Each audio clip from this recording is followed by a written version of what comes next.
menteri sembarang menteri, Pak Menteri, tapi Pak Menteri Juliari Batubara berpeluang mensejahterakan rakyat Indonesia. Yang demikian karena kalau kita baca bukan Undang-Undang Dasar Menteri, pastilah ditemukan pada alinea keempatnya itu ketika menyebutkan tentang keadilan sosial bagi seluruh rakyat Indonesia, itu tidak tiba-tiba keadilan sosial bagi seluruh Indonesia. Ada pembukaannya, yaitu ungkapan serta dengan mewujudkan suatu keadilan sosial bagi seluruh Indonesia. Jadi kalau teks bukan Undang-Undang Dasar Menteri, artinya tugas kementerian ini memang sangat luar biasa, tapi sekaligus sangat menantang untuk diwujudkan karena perintahnya bukan sekedar informatif tapi imperatif. Bila demikian maka membaca dari Pak Menteri tadi tentang realisasi anggaran, di sini didapatkan bahwa 2 persentase terendah yaitu tentang pusat data dan informasi kesejahteraan sosial 62,05% dan pendidikan, pelatihan, penelitian, pengembangan dan penyuluhan sosial 67,46%. Padahal tadi juga sudah disampaikan oleh banyak rekan-rekan bahwa salah satu permasalahan terkait dengan masalah sosial kita adalah tentang data. Jadi kenapa justru masalah yang sangat serius ini kok malah penyerapan anggarannya sangat rendah? Padahal harusnya dia menjadi yang sangat di depan, Pak, karena tidak mungkin kemudian bisa melaksanakan itu semua tanpa penyerapan anggaran yang memadai. Apalagi baru saja ada penemuan dari KPK terkait dengan data tentang penerimaan bansos di Papua. 89%-nya sekitar 1,5 juta penerima ternyata tidak sesuai dengan data di nomor induk kependudukan yang dikeluarkan oleh Kemendagri. Padahal ini kawasan yang Papua tentu amat sangat memerlukan realisasi daripada program ini, tapi tentu dengan cara yang benar.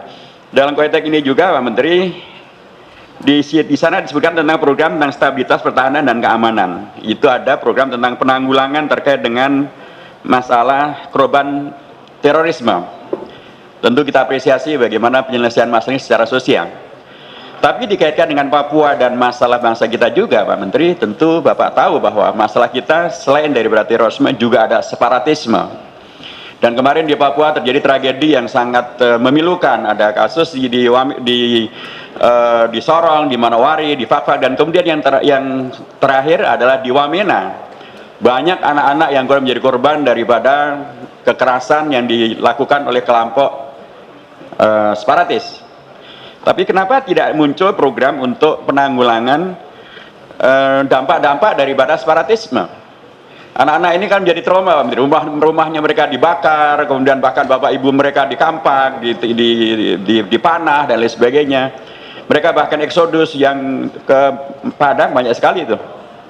Selain juga yang ke Toraja dan lain sebagainya. Tetapi harusnya juga selain ada penanggulangan terkait dengan dampak daripada terorisme, juga ada dampak daripada separatisme.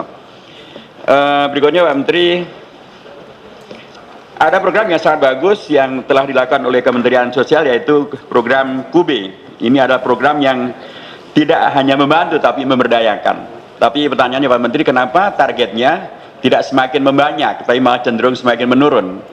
Padahal jelas sekali rakyat kita, rakyat Indonesia tidak cukup hanya diberikan dalam tanda kutip bantuan saja, tapi stimulus melalui program KUB ada satu solusi yang amat sangat tepat. Saya mengusulkan agar program ini ditambah tentu dengan yang ditampilkan kawan-kawan tadi, ada pendampingan yang memadai.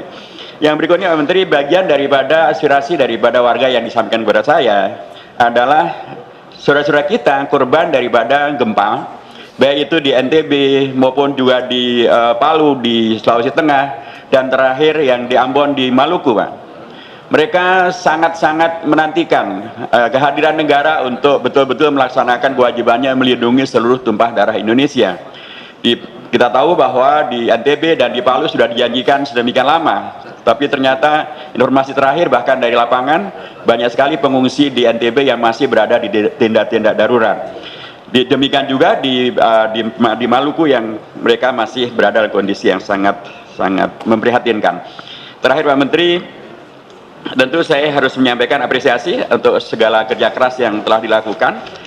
Regulasi yang tadi telah dibahas tentang rancangan undang-undang tentang penanggulangan bencana, secara berharap juga dimasukkan di sana poin tentang kebakaran sebagai bencana, Pak.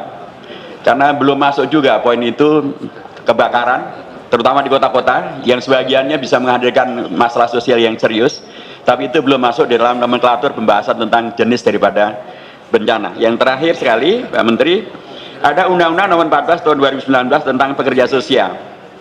Tapi sayangnya sampai hari ini turunan daripada undang-undang ini belum diselesaikan. Jadi kami berharap agar turunan peraturan pemerintah terkait dengan Undang-Undang Nomor 14 Tahun 2019 segera bisa diwujudkan, sehingga dengan demikian maka pekerja sosial bisa, undang-undang tentang pekerja sosial bisa dilaksanakan supaya kemudian bisa menghadirkan hasil yang maksimal daripada adanya undang-undang ini.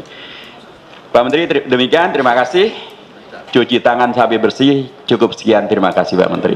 Assalamualaikum warahmatullahi wabarakatuh. Salam, terima kasih Pak Haji Hidayat Nur Wahid, Wakil Ketua MPR kita. Saya kira itu Pak Menteri.